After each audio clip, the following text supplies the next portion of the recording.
Hello दोस्तों, एक बार पुनः आप लोगों का दीपित 5 चैनल पर स्वागत है। आप लोग कैसे हैं? मैं आशा करता हूँ आप लोग बहुत अच्छे होंगे तथा अपने अध्ययन कार्य में पूरी तन्मयता से लगे होंगे।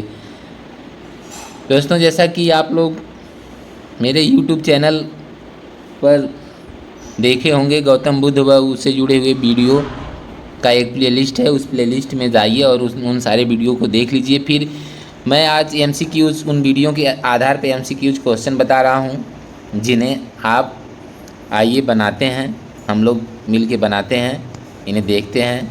जो लोग वीडियो देखे होंगे उनके लिए बहुत आसान होगा बनाना। जो लोग नहीं देखे हैं वे लोग भी बनाएं, उनको कोई दिक्कत नहीं होगा। सारा पॉइंट समझाते हुए मैं आगे जाऊंगा, ठीक है? ओके, आइए सबसे पहला प्रश्न देखते हैं। पहला प्रश्न है, अशोक के किस अभिलेख से पता चलता है कि महात्मा बुद्ध का जन्म लुम्बिनी में हुआ था? तो ऑप्शन ए रूमिनदेई अभिलेख से। किस अभिलेख से पता चलता है? रूमिनदेई अभिलेख से पता चलता है। अगला प्रश्न आपके सामने, महात्मा बुद्ध के घोड़े का क्या नाम है? 4 ऑप्शन आपके सामने हैं। पहला ऑप्शन छंदक, दूसरा कंथक, तीसरा सौथे और चौथा है अस्वस्थ।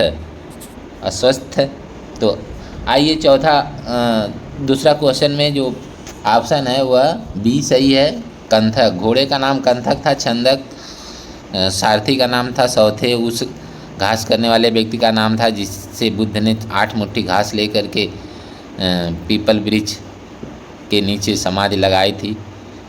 तो जो अस्वस्थ है उस वृक्ष का नाम है जिसके नीचे समाधि लगाए थे। अस्वस्थ वह वृक्ष है।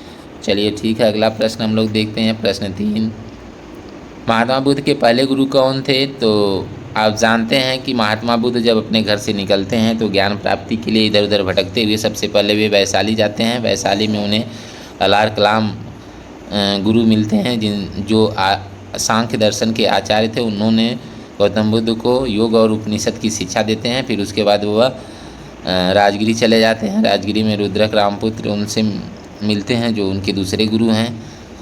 उनसे शिक्षा कुछ लेने के बाद वह पुनः उर्वेला चले जाते हैं।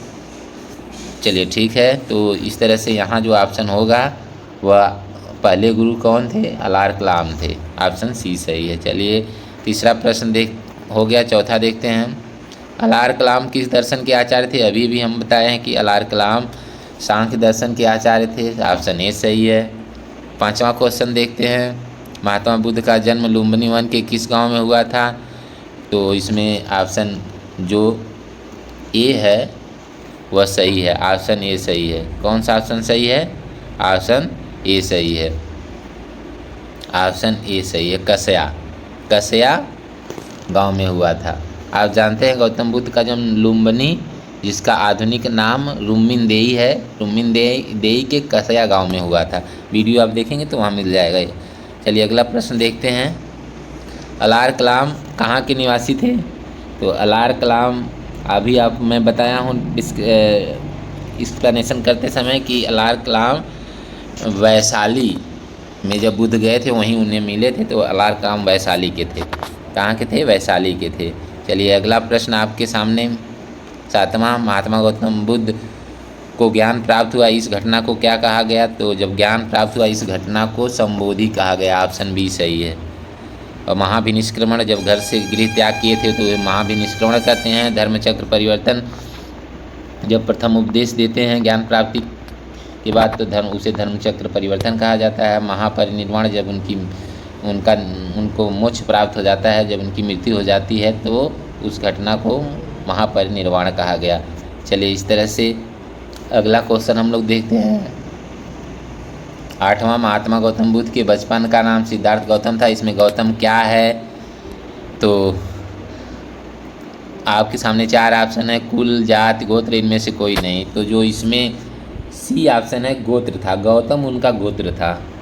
चलिए अगला प्रश्न आपके सामने है, महात्मा गौतम बुद्ध को जिस वृक्ष के नीचे ज्ञान प्राप्त हुआ था उसका क्या नाम था? तो मैं अभी व्याख्या करते समय बताया कि जो वृक्ष था उसका नाम अस्वस्थ था।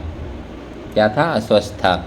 चलिए अगला प्रश्न आपके सामने है, महात्मा गौतम बुद्ध ने प्रथम बौद्ध संघ कहाँ बनाया था? तो आप जानते हैं महात्मा बुद्ध ज्ञान प्राप्ति के बाद सबसे पहले सारनाथ जाते हैं, वहीं वह अपने 5 ब्राह्मण साथियों को उपदेश देते हैं। उसके बाद वह काशी के एक व्यापारी यश व उसके परिवार तथा 5 मित्रों व 50 अन्य लोग उसके साथ थे जो उनको उपदेश देते हैं। जब 50 से अधिक लोग हो जाते हैं साथ में, तो वहीं पे वह प्रथम संघ की स्थापना करते हैं। बौद्ध संघ तो सारनाथ में किए थे। कहाँ किए थे? सारनाथ में।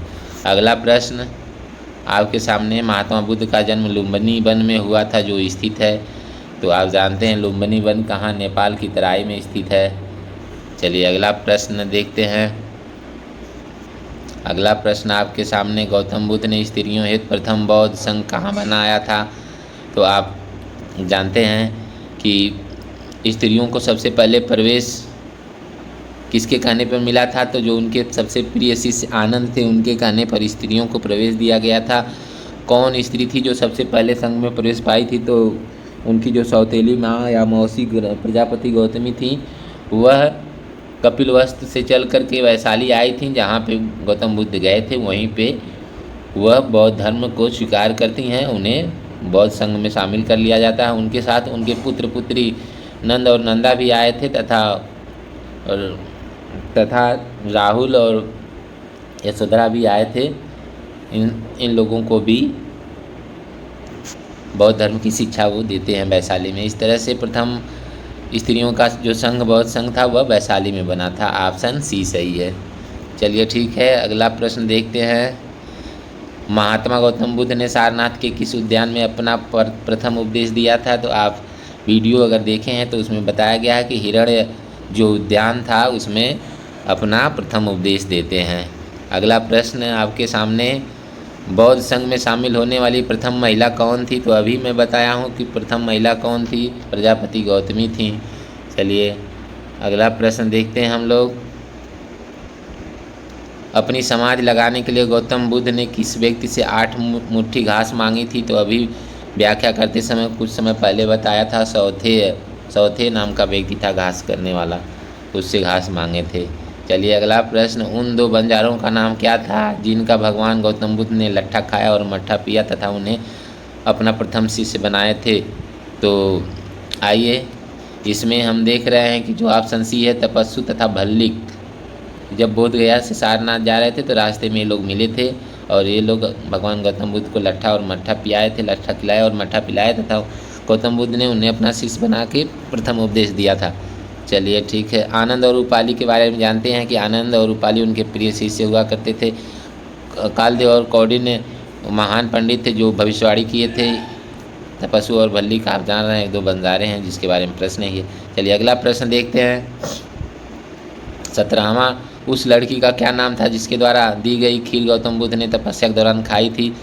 तो आपको मालूम है कि गौतम बुद्ध कठिन तपस्या कर रहे थे, एक चावल खा के तपस्या करते थे और उनके जो 5 मित्र थे वो लोग भी एक चावल खाते थे। इस तरह से उन लोगों का शरीर काफ़ी जीर्ण छीर्ण दुबला पतला हो जाता है, कंकाल की तरह हो जाता है। इसी बात को लेकर के 5 साथियों के बीच मतभेद भी हुआ था। फिर जब सुजाता नाम की जो एक लड़की आती है किसान की, वह उन्हें खीर देती है और गौतम बुद्ध खा लेते हैं। तब से वह अपने कठिन मार्ग को त्याग देते हैं और मध्यम मार्ग को स्वीकार करते हैं। मध्यम मार्ग के माध्यम से तपस्या करना शुरू कर देते हैं। अब इस बात को लेकर के उनके जो 5 साथी थे उनमें मतभेद हो जाता है और बढ़ जाता है कि आप तो खा पी के पूरा तपस्या कर रहे हैं, तो इसलिए मतभेद हो जाता है और वो लोग 5 साथी सारनाथ चले जाते हैं और गौतम बुद्ध उस समय उर्वेला में थे। उर्वेला से फिर वो बोधगया आ जाते हैं। तो इस तरह से बोधगया में अपनी समाधि लगाते हैं और ज्ञान की प्राप्ति होती है। चलिए, तो वो लड़की कौन थी? सुजाता थी। अगला प्रश्न देखते हैं। अगला प्रश्न,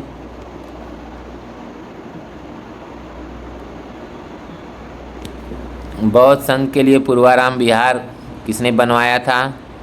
तो आप वीडियो अगर देखे होंगे तो उसमें बताया गया है कि श्रावस्ती की व्यापारी की लड़की जो थी विशाखा, उसने पूर्वाराम विहार या पुब्बाराम विहार बनवाया था। चलिए अगला प्रश्न हम लोग देखते हैं। अगला प्रश्न आपके सामने है, जेतवन विहार राजकुमार जेत ने कितनी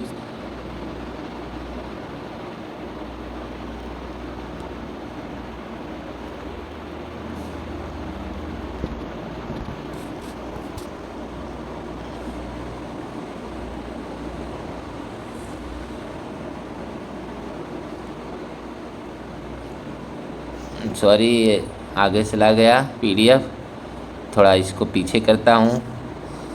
और अभी तो घोषिताराम बिहार, नहीं, इसके आगे अभी क्वेश्चन था, हाँ जेतवन वाला था। जेतवन बिहार राजकुमार जेत ने कितनी स्वर्ण मुद्रा में खरीद करके बौद्ध भिक्षुओं को दिया था? तो आप जानते हैं, उसमें वीडियो में बताया गया है कि 15 करोड़ स्वर्ण मुद्रा में खरीद करके दिए थे।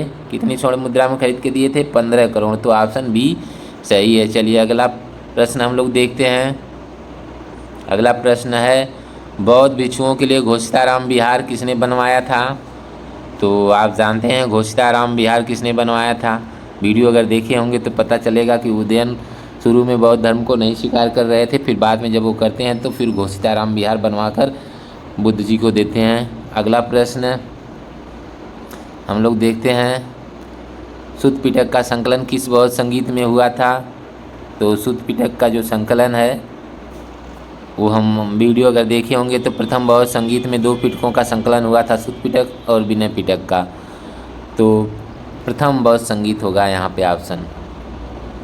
अगला प्रश्न हम लोग देखते हैं, प्रश्न 22, विभाषा शास्त्र ग्रंथ की रचना किस बौद्ध संगीत में हुई थी? तो ऑप्शन यहाँ पे 4 ऑप्शन दिया है। तो आप जानते हैं विभाषा शास्त्र नामक जो ग्रंथ था वह चौथी बौद्ध संगीत में उसकी रचना होती है। और उसी समय बौद्ध धर्म 2 भागों में टूट जाता है, हीनयान और महायान। तो इस तरह से ऑप्शन डी होगा, चौथी बौद्ध संगीत।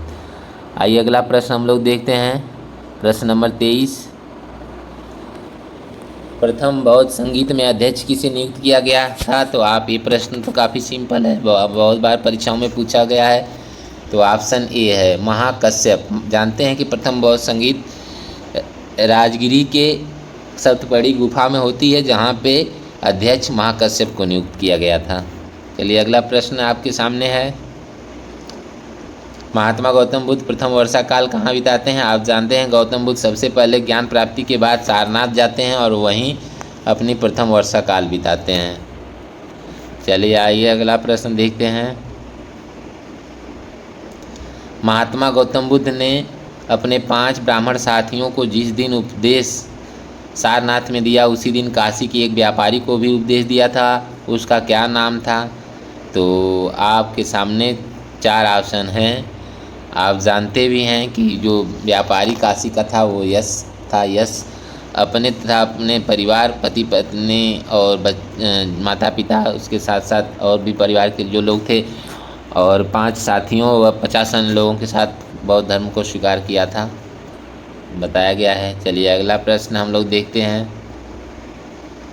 अगला प्रश्न आपके सामने है, महात्मा गौतम बुद्ध के दूसरे गुरु कौन थे? तो अभी मैं बताया हूँ कि दूसरे गुरु राजगिरी जब जाते हैं तो रुद्रक रामपुत्र मिलते हैं। चलिए अगला प्रश्न हम लोग, इस तरह से ऑप्शन सी सही। अगला प्रश्न हम लोग देखते हैं।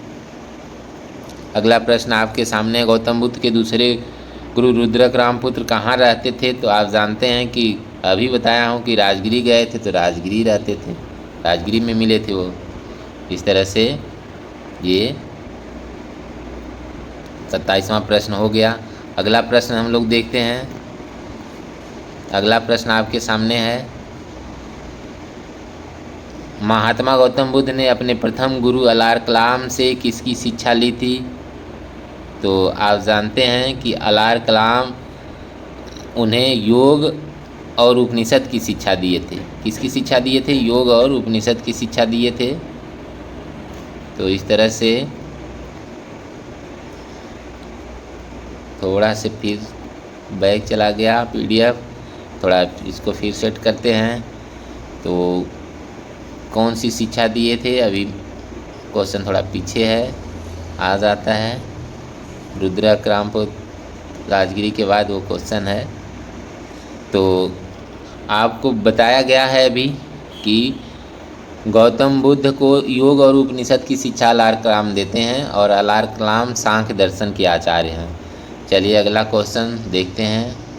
जब बुद्ध जी बोधगया तपस्या के लिए गए तो वहाँ उनसे कितने ब्राह्मण साथी मिले थे? तो आप जानते हैं कि 5 ब्राह्मण साथी थे। तो ऑप्शन यहाँ पे बी सही है। चलिए अगला प्रश्न हम लोग देखते हैं। अगला प्रश्न आपके साथ सामने है। बुद्ध जी के 5 ब्राह्मण साथियों में इनमें से कौन नहीं शामिल था?